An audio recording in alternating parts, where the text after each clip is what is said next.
Welcome everybody to the talk Hacking a Professional Drone. My name is Niels Rodday and I'm from Germany.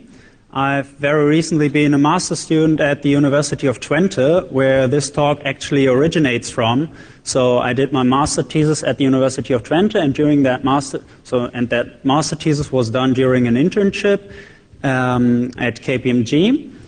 And saying so, of course, today I'm just speaking on my own. I'm not speaking on behalf of my former employer and not on behalf of my current employer. So it's just all my opinions here that I'm stating. The work was done in collaboration with a drone manufacturer. So the drone manufacturer provided us the device to look into the security of the device, and we in return provided our insights and told the manufacturer which vulnerabilities exist and how to fix them. So essentially the content today you will see is originated from that master thesis, and it will contain the vulnerabilities. I will show the attacks and so on. So the goal of the talk today is to give you an insight into the security of unmanned aerial vehicles. This is actually how those things are called, and to show you that those professional UAVs are not secure as you might think. I will quickly introduce the agenda. So first, I'm starting with the setup itself. I'm jumping right into the technical content and into the topic because there are just 25 minutes. So it will be quite technical then. I will go over the attacks. So I will tell you which attacks we mounted on the UAV and which did work out. Then I will perform the live demonstration, so I'll show you that actually the things we discovered are working and you can control the UAV in the end. We'll talk about the remediation and the impact, and afterwards I will talk about lessons learned. So basically, how can you make sure that such vulnerabilities do not occur in future setups anymore. And after my talk, there will be a short Q&A session, so you're welcome to ask questions. As I said, I will jump right into the topic. So what actually differentiates a professional UAV from a normal consumer UAV you could buy at Tesco or Media Market or any supermarket? It's way more expensive, that's the first thing. So you pay around 25 to 30,000 euros for it, which roughly is $30,000 to $35,000 US American dollars. So it's a little bit more in Singaporean dollars then. It can carry up to 3 kg of payload, which is roughly 7 pounds of payload, which is really a lot. If you compare it to consumer UAVs, they can barely carry anything. So this is really able to lift a lot of heavy weight. Up to 45 minutes of endurance, so the batteries are quite strong, and you can therefore use it for different use cases than the consumer UAVs. And as I said, it's used for a lot of different use cases. So it has advanced capabilities and advanced features compared with those recreational or consumer UAVs. You can actually steer it via an application. You can have automated flight. You can change parameters from 2 kilometers away from the UAV and operate it from a distance of 2 kilometers, which is quite far from the UAV. There are a lot of add-ons existing, so you can, for example, add, of course, cameras to it to perform, for example, surveillance tasks, or you could attach sensors for fire departments to measure gas toxins or spot wildfires with a camera. There are also other enterprises using these devices for a lot of other use cases. So those are the specifications. Now I'll talk about the setup itself. So the setup contains essentially 4 parts here. On the right side, you can see the UAV itself, which is obviously this thing.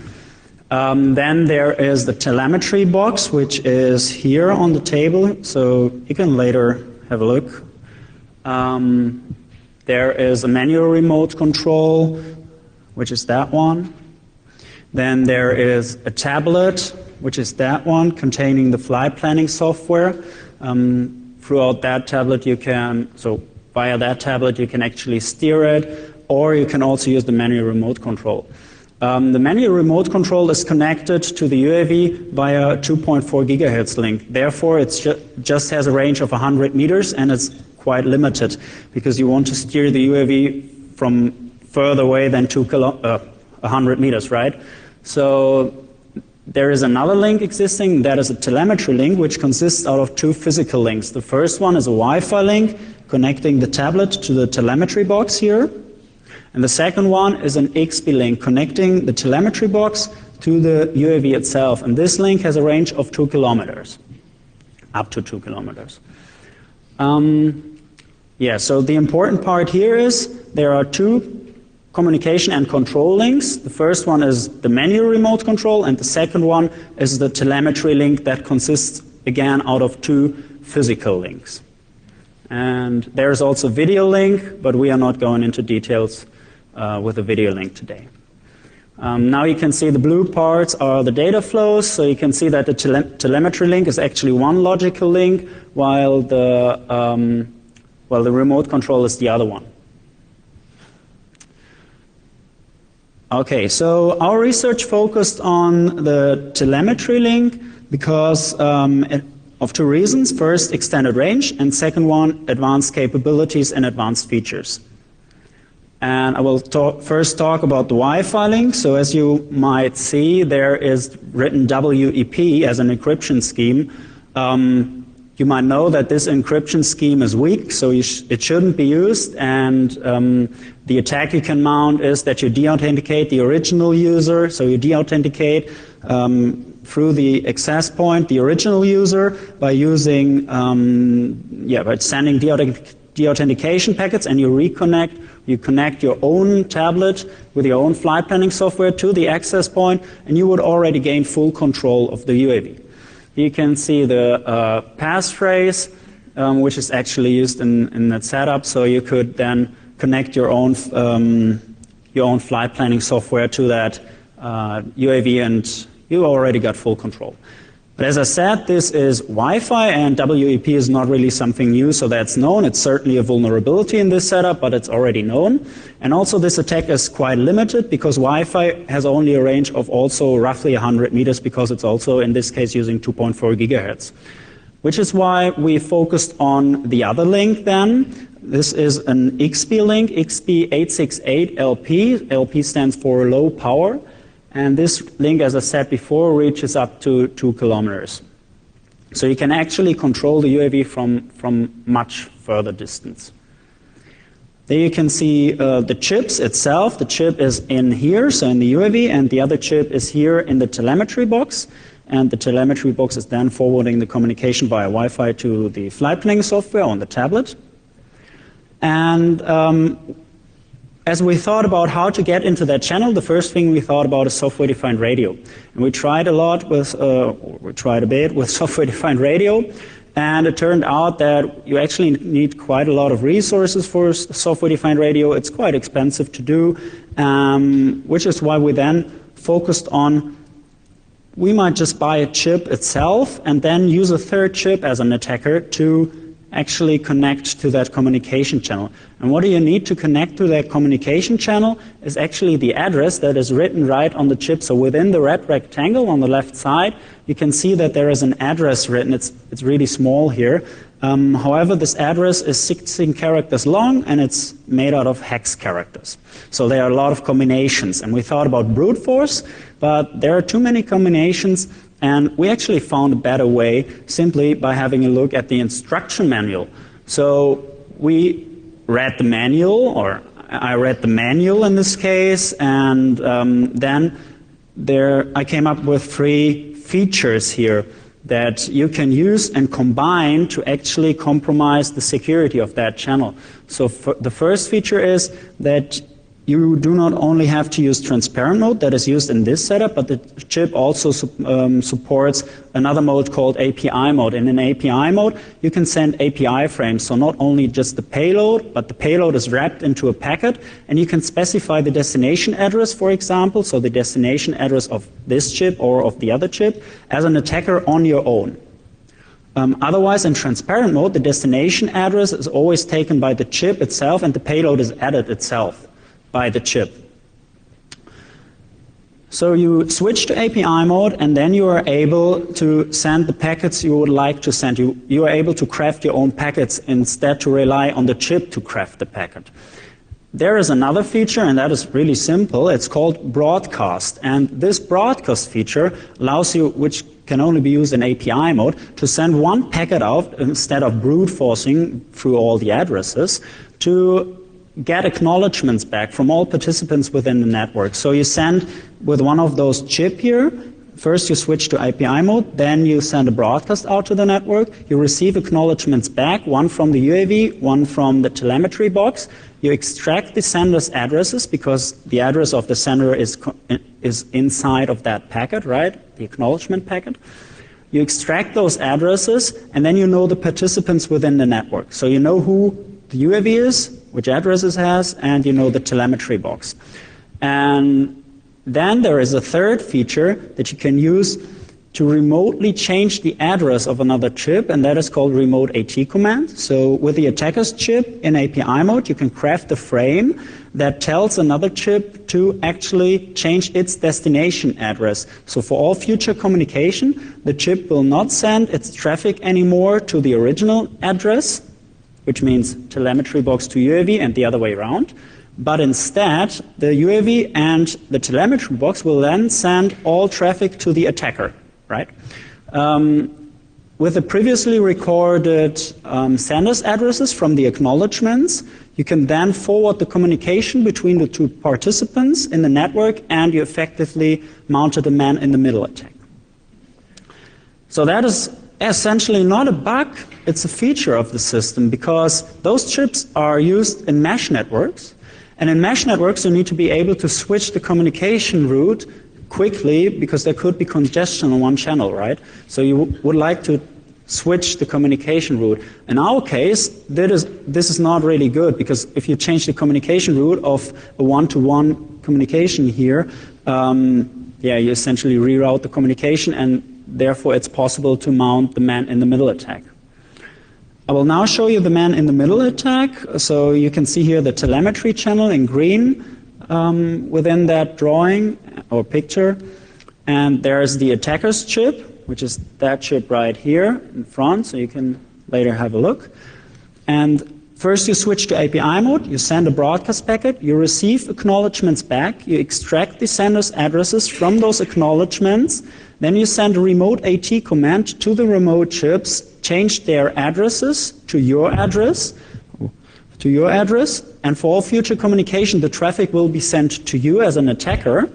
And if you would like to, you can send another command that is a write command. This command would persist the changes on the storage of the chip, but this is optional because if you would not send it, like I will show it in my demonstration here, the old address is actually restored if you unplug the battery and you plug it back in. So nobody could even determine when the drone was taken down for some reason afterwards and somebody performs analysis on the drone, what did happen, why did it fly away or something. Nobody would be able to determine what actually happened because the old address is restored. Okay, then now you can see the communication route after the attack happened. So the communication is now routed from the tablet to the telemetry box and now to the attacker's chip, and then to the UAV and the other way around. So the attacker can actually read all the traffic, but he's just not able to understand the traffic yet, right? So there are just some hex chars sent through the network channel, but we don't know yet what those hex chars mean. And to figure that out, we had a look at the Android application here.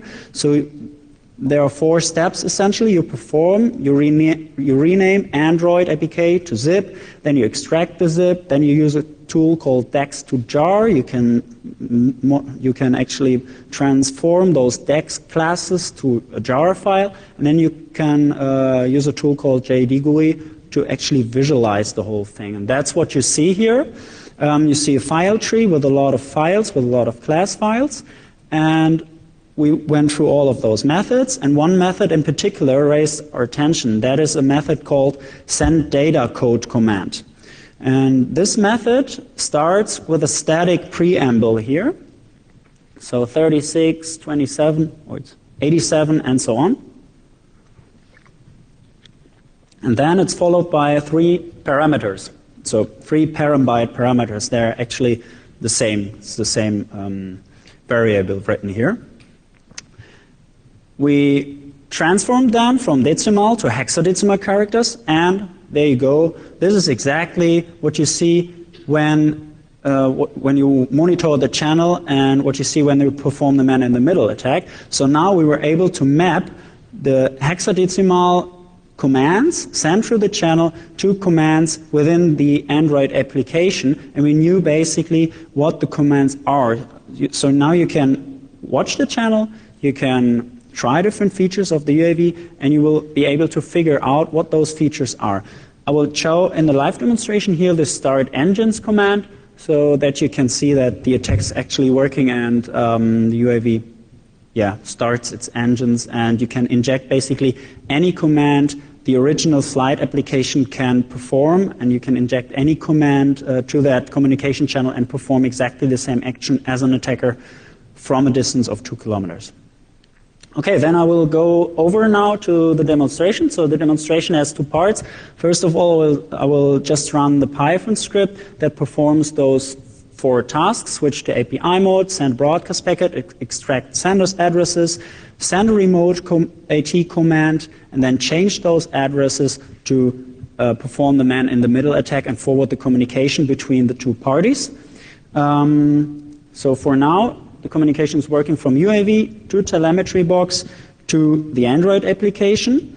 And if we run the script here, we can see that there are a lot of packets now transmitted from the UAV to the attacker's chip to the telemetry box, and then the traffic is going to the tablet. You can see that here. So now all the traffic is running through the XP chip here.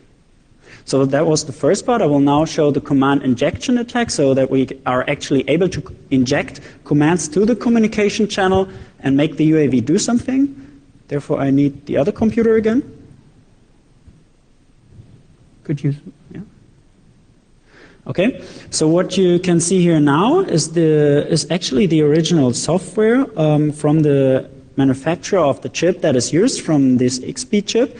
It's called XCTU, and I saved a couple of packets here. So the first packet here that we will send is the command start engines, and the text that is highlighted right now is the address of the chip of the UAV, because we obtained the address before by extracting the sender's addresses from the acknowledgement of the broadcast packet, right?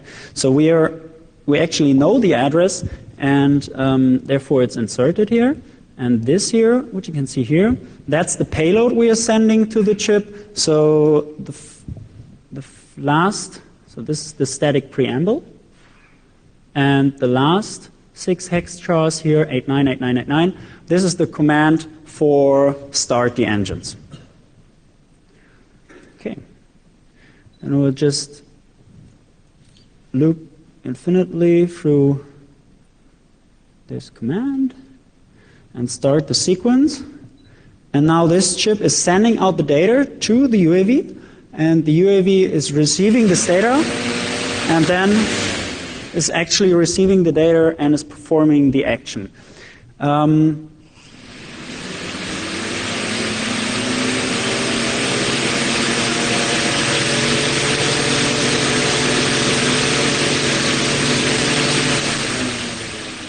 Okay, I will stop that and shut it down manually. So what you did see now, it stopped shortly, is because I'm using a static power source here instead of a battery. And with a static power source, this power source isn't able to provide enough energy if all 8 engines are starting at the same time, which is why if too many amps are drawn from the power line, then the voltage breaks down, which is why it's shortly stopped and started up again, because it's still receiving the command start engines, and then it's starting up again. Yeah, so this essentially is the demonstration part. I will simply unplug the UAV, because now the engine is in a safe state because it got a low voltage. I will talk next about remediation. So how can we actually mitigate the discovered vulnerabilities here. So an attacker is able to inject a command and make the UAV do whatever he likes it to do. And the first remediation is quite easy. You could use the native XP encryption that is already provided on the chip. You would simply have to switch it on and insert a key to provide to use symmetric encryption between the telemetry box and the UAV. This would disallow the attacker to send a remote AT command and secures therefore the data on the XP channel. So as I said, it prevents remote AT commands and it therefore also mitigates the man-in-the-middle attack. However, the manufacturer is not able to use this mitigation because additional encryption on the chip decreases the bandwidth and it increases the latency of the chip, which is why he can't use it and why we suggested another countermeasure. So what we suggested then was, okay, if the encryption increases the latency too much, then you can simply outsource the encryption, so to speak, to a second separate chip, and you put another chip in front of the XP chip, which does the encryption. This would then ensure that the data is encrypted by going through that channel. However, it would not prevent remote AT commands from happening because those remote AT commands are sent directly to the XP chip, and the XP chip would still perform like this change of address, although the attacker wouldn't be able to read the data because it's encrypted, right? It does not mitigate the man-in-the-middle attack, but it ensures confidentiality, right? So you cannot read the data, but you can still, for example, set random values to destination addresses and therefore perform a denial-of-service attack. And the third thing we suggested is application layer encryption. So you could use encryption from the software running on the flight, so the flight planning software running on that tablet to the UAV. And you would also not prevent remote AT commands, and it will not mitigate the man-in-the-middle attack on that XP channel. However, it would also ensure confidentiality. So somebody would still be able to perform a denial-of-service attack if you would set it to random values, but he would not be able to inject the packet and actually take over the UAV, which he's able to do now. So what is the impact of this research? What you can do here is with equipment of the worth, so equipment worth of $40, basically it's just the XP chip you need and a serial adapter cable to connect it to your computer. You can inject packets to a UAV that is worth 25,000 euros, which is currently in use by a lot of entities. And yeah, you can basically take this device over. And other manufacturers are possibly using the same setup. So I contacted a lot of manufacturers. They told me, yes, we are using XP chips. However, they didn't want to tell me if they are using native XP encryption or not. And it's not only limited even to to UAVs and UAV setups, but also to all kind of IoT devices that are using XPs in general, because if you are not aware that these features are existing within the chip and you're using it just like in this setup in transparent mode from A to B without encryption, then anybody would be able to perform this attack and mount a man-in-the-middle attack and yeah, read your traffic, redirect it, and inject packets. So there are quite simple lessons learned then. You should use encryption on the XP layer. You should use strong encryption on the Wi-Fi link, right? And you should also alter your passphrases, because the passphrase you have seen there is not only used in this setup, but it's used in all the setups. So even if you would use strong encryption, you could simply enter the password once you know it for your own setup. So you should obviously alter the passphrases for different setups. And the third thing is, what actually this manufacturer did right from my point of view, you should test your product. You should go to somebody, give it to somebody, perform some research on it, and see if there are security vulnerabilities, and this manufacturer is now able to fix them and issue a new release and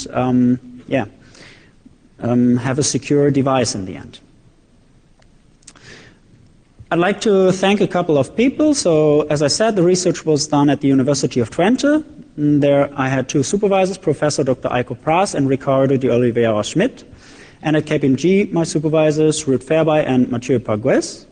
And especially I'd like to thank two other people, Artul, who helped me with the mapping part from hex to decimal and the commands essentially, and Annika, who helped me setting up the demo presentation, rehearsing and so on.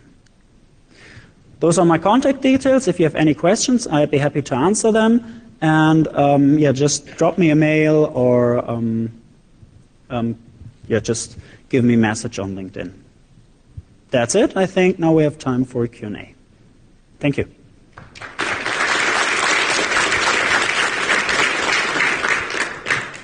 Are there any questions? Yeah. So you mentioned the potential for a denial of service attack against it. Was that something where, did you test any of that to where it was just keeping the drones from leaving the ground, or what's the potential for it that's already in flight? So denial of service, you mean, for example, if it's, you imagine it's, for example, 1.5 kilometers out, right? And you cannot control it with a manual remote control anymore because it's more than 100 meters. So you would definitely rely on the telemetry channel then, right?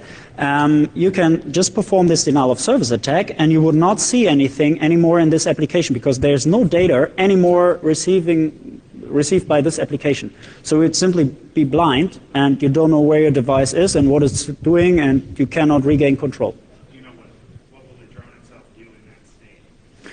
So first of all, I think it would simply go on its automated flight. And if it's in the end of its automated flight, it will stay up in the air and at a certain point go back in a safe state and then try to land.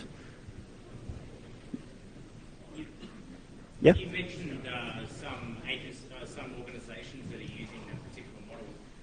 What sort of services or who are they? So, for example, there are companies using these devices for power line inspections and so on, so all kinds of use cases for the private sector. And there are, for example, police departments using that for surveillance, or fire departments using that for spotting wildfires or performing gas analysis and stuff. Yeah?